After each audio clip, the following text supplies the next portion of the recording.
The Mavericks are in trouble. Welcome into today's show. I'm Jeffrey Kuberstein. Great to be with you guys and hope you guys had a very happy and healthy new year.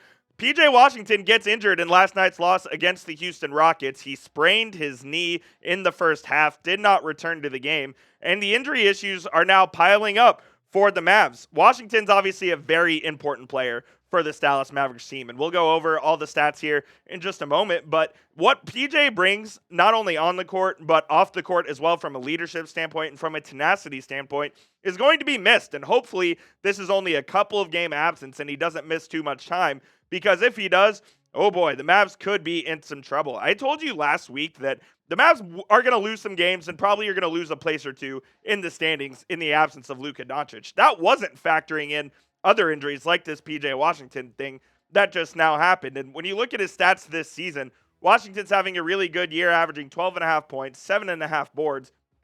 But the three-point shooting that he's brought to this team at 39.4% has really given the Mavs another dynamic on offense that they didn't have last season when Washington was just hovering right around 33%.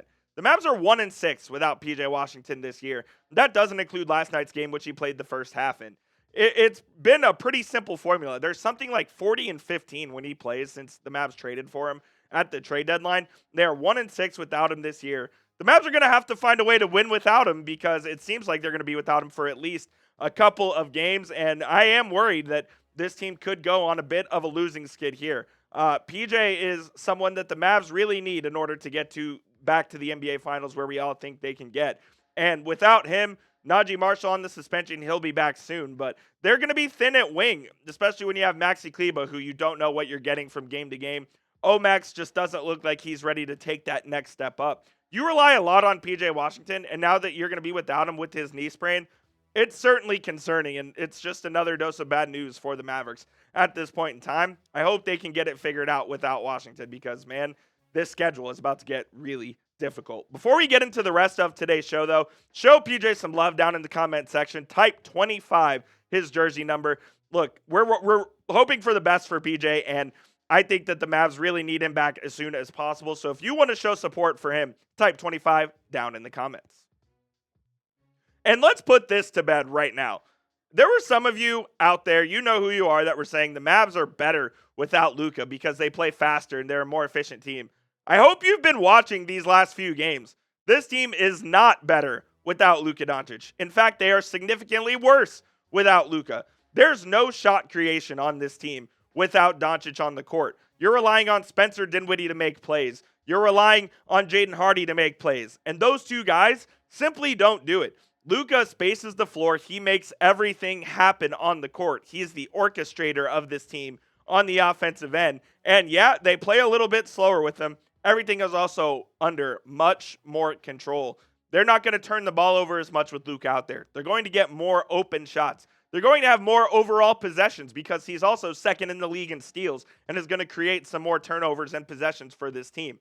They need Luka on the court, and if you think that this team was better without him, I just hope you've been watching over the past few games. Coming up next, we'll talk about the gauntlet on the Dallas Mavericks schedule, and oh boy, it gets difficult starting here on Friday. We'll talk about that here in just a moment, but I do need to tell you guys about our sponsor, which of course is PrizePicks, America's #1 daily fantasy sports app. PrizePicks is the best place to get real money sports action. With over 10 million members and billions of dollars in awarded winnings, PrizePicks has made daily fantasy sports accessible to all. You just pick more or less on at least 2 players for a shot to win up to 1,000 times your cash. Run your game all season long on PrizePicks. Basketball season is heating up, and the best place to get your real money action while watching your favorite sports. And PrizePicks also now offers MasterCard for quick and easy deposits and withdrawals into your account this sports season. Sign up today and get $50 instantly when you play your first $5 lineup. You don't even need to win to receive that $50 bonus. It is guaranteed. I have a projection for you guys for the Sugar Bowl, some college football. It's not just basketball, by the way. You have hockey, you have football, you have baseball, you have soccer. Any sport you can think of, PrizePicks has it. I'm going to take the more on Jeremiah Love rushing yards, 69.5. Very nice there. I'll take the less on Gunnar Stockton, 178.5 passing yards, but I will take the more on Gunnar Stockton rushing yards at 24.5. You can copy my picks or you can make picks of your own. Just please make sure you do it with our friends over at PrizePicks. Download the PrizePicks app today and use code CLNS to get a $50 bonus when you play your first $5 lineup. Again, download the app today and use code CLNS to get that $50 bonus when you play your first $5 lineup. It is PrizePicks. Run your game. All right, here's what the schedule for the next 10 games looks like. You start with Cleveland, then you go to Memphis. Then you have Los Angeles. You have a winnable game against Portland. Then you have a back-to-back little baseball-style series against the Denver Nuggets. That is not a typo. And then you have the New Orleans Pelicans, the Thunder, the Hornets, the Timberwolves. It's a tough schedule, man. It's a really tough schedule. When I take a look at this, I think there are 3 games that you have to win. You have to beat Portland. You have to beat the Pelicans. You have to beat the Charlotte Hornets. Because otherwise, I do think they'll win a couple of those games, but I'm not sure they win all of them. The Lakers, a really good team. They obviously just acquired Dorian Finney-Smith. The Nuggets and Mavericks always play really tough and close games. You can say that one's going to be a split. Cleveland's one of the best teams in the East. That's going to be a really tough game for you to win there. You got to find a way here, man. You got to grind these games without Luka. And that kind of brings me to my next thing. Losing him for any stretch of games is bad, but the schedule makes it even worse. This 10-game gauntlet that they're about to go on makes it even worse, and I just hope that they can get Luka back and healthy because they're going to need him to win these games, and they're going to need him to get back in the standings because I do think they're going to slip a little bit. My friend Jake Chipper over here at Chat Sports brought this up. It's kind of like the 2011 Mavericks when you look at it, where Dirk got hurt in the middle of the year and missed about a month, and this team started kind of unraveling a little bit. Then they got him back, and they obviously went on a generational run en route to the NBA title. And I'm not saying that exact same thing is going to happen, but you can just kind of see the parallels there. And even if the Mavs do slip during this stretch, you can't panic, and you have to just stay the course. I want you guys, though, to predict the Mavs record over the next 10 games. Let me know down in the comment section what you guys think. I say I'm going to go 6-4. They're going to go 6-4 over the next 10 games. And if they do that, I think that'd be really, really good considering the schedule that we just showed you. I do want to tell you guys about our subscriber battle this month. It's 2025, so it's time for a subscriber battle, and Colin Brown of the Lakers Report challenged us at Mavericks Today to a sub battle. They've got 17 subs so far in the month. We've got 15. I really want to beat the Lakers, not only on the court, but off the court as well. So go ahead and hit that subscribe button. We're covering the Mavs better than anybody else on YouTube. We're going to get back to the watch parties next week as well, so be on the lookout for that. It's youtube.com/MavericksTV. Hit that sub button right now. And some final thoughts on this team here. The game against Sacramento really triggered me, man. Why are you sitting Kyrie Irving? Why are you sitting Klay Thompson?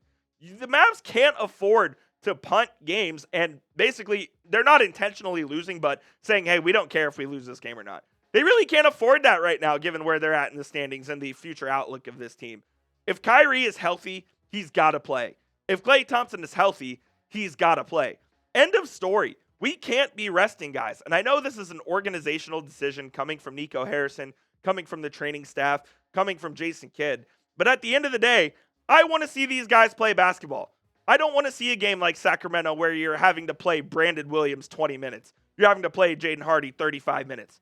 I don't like that, and I want the Mavs to try to win every game they can from here on out. If you're healthy, I beg you, please play the basketball games.